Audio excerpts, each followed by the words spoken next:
वक्फ property Islamic देशों में है? तो भाई ग्रोक ने संबित पात्रा का बजा डाला। सबसे पहले आप इस वीडियो को देखिए और फिर हम ग्रोक से पूछेंगे वक्फ की जायदाद सिर्फ इंडिया ही के अंदर है कि कहीं और है, तो इसके बारे में वो क्या कहते हैं उसको भी हम देखेंगे।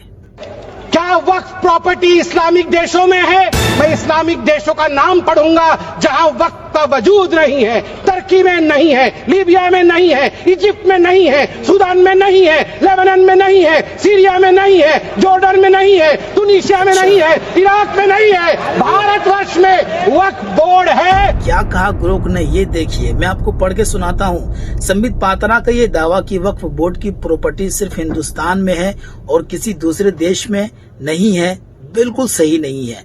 वक्फ एक इस्लामी कॉन्सेप्ट है जो कि मुस्लिम मेजॉरिटी और नॉन मुस्लिम देशों में मौजूद है।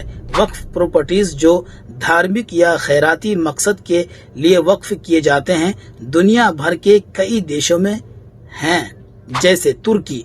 यहाँ वक्फ सिस्टम को वाकिफ कहते हैं और ये सदियों से मस्जिदों, मदरसों और खैराती कामों के लिए काम करता है। इजिप्ट में वक्फ प्रॉपर्टीज का एक लंबा इतिहास है जो मिनिस्ट्री ऑफ औकाफ के अंदर मैनेज होती है।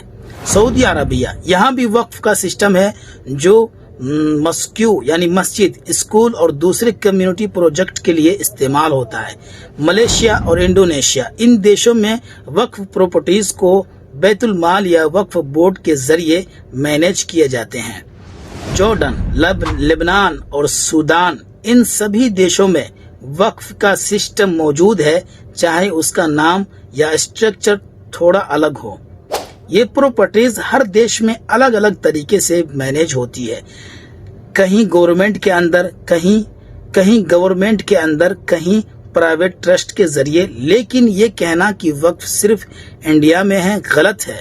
इंडिया में वक्फ बोर्ड्स के पास काफी बड़ी प्रॉपर्टी है, लगभग 7.87 लाख प्रॉपर्टीज 2022 के डाटा के मुताबिक, और ये सेंट्रल वक्फ एसीटी के अंदर रेगुलेट होती है। लेकिन ये सिस्टम दूसरे देशों में भी मौजूद है। संबित पात्रा के इस बयान को कई फैक्ट चेकिंग ऑर्गेनाइजेशन ने भी गलत बताया है, क्योंकि वक्फ का कॉन्सेप्ट